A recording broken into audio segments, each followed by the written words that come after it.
democratic world needs to stop Communist China from erasing all that is Tibetan. The Chinese Communist Party, CCP, is infamous for its repressive tactics against the people it rules, especially concerning suppressing the minority population.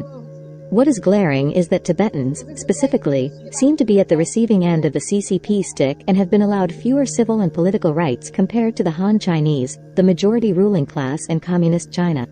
Since the CCP annexed the Tibetan Plateau in 1951, the majoritarian Han community and the CCP have systematically marginalized and oppressed the Tibetans, especially the dissident voices.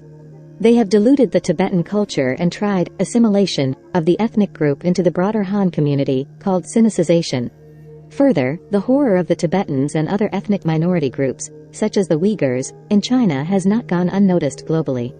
The exercise of religious practices is highly regulated through Chinese state control over the monastic institutions, subjecting monks and nuns to patriotic re-education, which means indoctrination to CCP's ideas.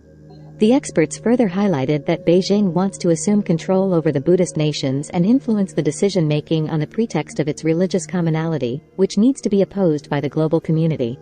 The CCP, in a recent legislation, has disallowed ethnic minorities, especially the Tibetans, to appear in examinations in any other language except Mandarin. Keeping this in mind, Beijing has shifted its focus to the sparsely populated western provinces with abundant resources to meet its energy requirements. It is pretty clear that the CCP government has the slightest regard for the welfare of the Tibetan people, and its whole focus is on satisfying its economic greed. There is also concern that the CCP is attempting to erase Tibetans' cultural and religious identity, disregarding the interests of the Tibetans.